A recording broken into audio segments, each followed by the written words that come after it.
প্রিয় মুক্তিকামী ছাত্র জনতা, আমরা দেখতে পাচ্ছি যে আমাদের এই অভ্যুত্থান এবং বিপ্লবের পরেই দেশে অরাজকতা নাশকতা করছে ফ্যাসিস্ট এবং তাদের দোসররা।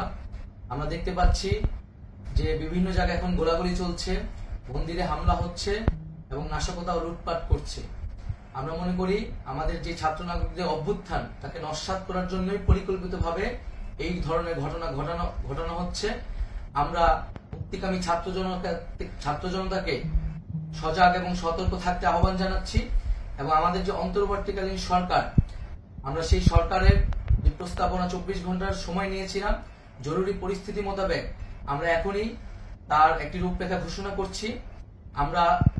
আমরা সিদ্ধান্ত নিয়েছি যে সর্বজন গ্রহণযোগ্য আন্তর্জাতিক খ্যাতিসম্পন্ন নোবেল পুরস্কার বিজয়ী ডক্টর মোহাম্মদ ইউনূসকে প্রধান উপদেষ্টা করে অন্তর্বর্তীকালীন সরকার গঠন করা হবে এবং ডক্টর মোহাম্মদ ইউনূসের সাথেও আমাদের কথা হয়েছে। তিনি ছাত্র জনতার আহ্বানে বাংলাদেশকে রক্ষা করতে এই গুরু দায়িত্ব নিতে সম্মত হয়েছে। আমরা সকালের মধ্যেই আমরা এই সরকার গঠনের প্রক্রিয়া দেখতে চাই।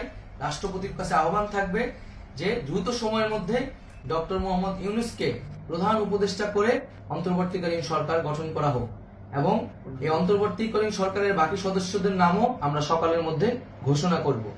প্রিয় বন্ধুগণ, দেশে যে অরাজকতা চলছে, মানুষের জীবনের নিরাপত্তাহীনতা চলছে, সেজন্য আমরা রাষ্ট্রপতির কাছে আহ্বান জানাচ্ছি দেশে আইন শৃঙ্খলা পরিবেশ ফিরিয়ে আনার জন্য দ্রুত সময়ের মধ্যে কার্যকর ব্যবস্থা নিতে হবে এবং আইন শৃঙ্খলা বাহিনীকে সহযোগিতা করার জন্য মুক্তিকামী ছাত্র জনতাও রাজপথে থাকবে এবং অন্তর্বর্তীকালীন সরকার গঠন না হওয়া পর্যন্ত মুক্তিকামী ছাত্র জনতাকে রাজপথে থেকে তাদের যে অভ্যুত্থান, সেই অভ্যুত্থানকে রক্ষা করতে হবে। প্রিয় বন্ধুগণ, আমরা রক্ত দিয়েছি, শহীদ হয়েছি। আমাদের যে প্রতিশ্রুতি একটি নতুন বাংলাদেশ গঠন করার জন্য, সেটিকে আমাদের অবশ্যই বাস্তবায়ন করতে হবে এবং অবশ্যই ছাত্র জনতার প্রস্তাবিত সরকার বাদে কোনো ধরনের সরকার কিন্তু মেনে নেওয়া হবে না।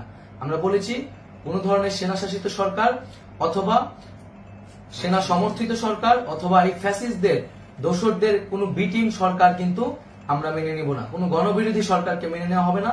ছাত্র জনতার অভ্যুত্থানকারী যে প্রস্তাবিত সরকার, অন্তর্বর্তীকালীন সরকার, যেটা আমরা সিদ্ধান্ত উপনীত হয়েছি ডক্টর মোহাম্মদ ইউনূসকে প্রধান উপদেষ্টা করে এই সরকার গঠন করা হবে, সেই সরকারকেই বাস্তবায়ন করতে হবে অবিলম্বে।